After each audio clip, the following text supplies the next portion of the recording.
രാജ്യഭരണം കഴിഞ്ഞെന്നും നമ്മൾ ജീവിക്കുന്നത് ജനാധിപത്യമുള്ള നാട്ടിലാണെന്നും മറന്ന മട്ടാണ് നമ്മുടെ പ്രധാനമന്ത്രിക്ക്. ഹിന്ദി ഭാഷയുടെ കാര്യത്തിൽ അദ്ദേഹം കാണിക്കുന്ന നിർബന്ധ ബുദ്ധി രാജ്യത്തിന്റെ നന്മയ്ക്ക് വേണ്ടി കാണിച്ചിരുന്നുവെങ്കിൽ നാടെന്ന് തന്നെ നന്നായി പോയനെ.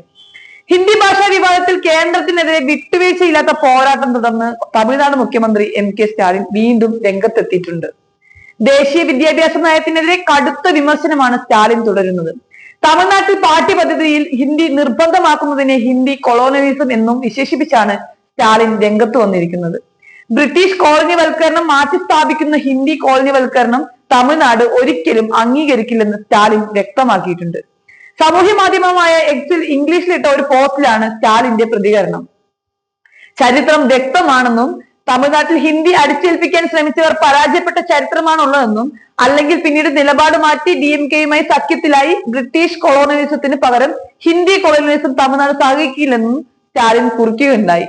അടുത്ത വർഷത്തെ നിയമസഭാ തെരഞ്ഞെടുപ്പിൽ ഇതേ വിഷയത്തിൽ മത്സരിക്കാൻ BJP-യെ തമിഴ്നാട് മുഖ്യമന്ത്രി വെല്ലുവിളിക്കുകയും ചെയ്തിട്ടുണ്ട്. BJP-യുടെ ത്രിഭാഷാ ഫോർമുലയ്ക്ക് വേണ്ടിയുള്ള ക്യാമ്പയിൻ തമിഴ്നാട്ടിൽ ഒരു പരിഹാസ വസ്തുവായി മാറിയിരിക്കുന്നുവെന്നും 2026 നിയമസഭാ തെരഞ്ഞെടുപ്പിൽ ഹിന്ദി അടിച്ചേൽപ്പിക്കുന്നത് പ്രധാന അജണ്ടയാക്കാൻ ഞാൻ അവരെ വെല്ലുവിളിക്കുന്നുവെന്നും സ്റ്റാലിൻ എക്സിലൂടെ മുന്നറിയിപ്പ് നൽകുകയുണ്ടായി.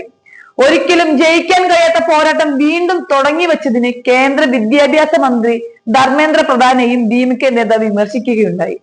കേന്ദ്ര വിദ്യാഭ്യാസ മന്ത്രി തന്റെ സ്ഥാനം മറന്ന് ഹിന്ദി അടിച്ചേൽപ്പിക്കുന്നതിനായി ഒരു സംസ്ഥാനത്തെ മുഴുവൻ ഭീഷണിപ്പെടുത്തുകയാണ്. ഒരിക്കലും ജയിക്കാൻ കഴിയാത്ത ഒരു പോരാട്ടം പുനർജീവിപ്പിച്ചതിന്റെ അനന്തര ഫലങ്ങളാണ് അദ്ദേഹം നേരിടുന്നത്. കീഴടങ്ങാൻ തമിഴ്നാടിനെ ബ്ലാക്ക്മെയിൽ ചെയ്യേണ്ടതില്ലെന്നും സ്റ്റാലിൻ മുന്നറിയിപ്പ് നൽകുകയുണ്ടായി. അടിച്ചേൽപ്പിക്കാൻ ശ്രമിക്കുന്ന കാര്യങ്ങൾ ശത്രുത വളർത്തുമെന്നും അത് ഐക്യത്തിന് ഭീഷണിയാണെന്നും സ്റ്റാലിൻ കഴിഞ്ഞ ദിവസം പറഞ്ഞിരുന്നു. ഹിന്ദി നിർബന്ധമാക്കുന്നതിനെ പ്രതിരോധിക്കുന്നത് രാജ്യദ്രോഹമായിട്ടാണ് കരുതുന്നതെന്ന് സ്റ്റാലിൻ കുറ്റപ്പെടുത്തുകയുണ്ടായി. കേന്ദ്ര സർക്കാരിന്റെ പദ്ധതികളുടെയും സ്ഥാപനങ്ങളുടെയും അവാർഡുകളുടെയും പേരുകൾ പരാമർശിച്ച് ഹിന്ദി അസ്വസ്ഥതപ്പെടുത്തും വിധം അടിച്ചേൽപ്പിക്കുന്നതാണെന്നും ഇത് ഇന്ത്യയിലെ ഭൂരിപക്ഷമായ ഹിന്ദി സംസാരിക്കാത്തവരെ ശ്വാസം മുട്ടിക്കുന്നതായും അദ്ദേഹം കൂട്ടിച്ചേർത്തു. ത്രിഭാഷാ നയത്തിന് വേണ്ടിയുള്ള BJP-യുടെ ഓൺലൈൻ പ്രചാരണത്തിന് തമിഴ്നാട്ടിൽ 1 ലക്ഷത്തിലധികം ആളുകൾ പിന്തുണ നൽകിയതായി സംസ്ഥാനത്തെ BJP മേധാവി K. അണ്ണാമലൈ അവകാശപ്പെട്ടു.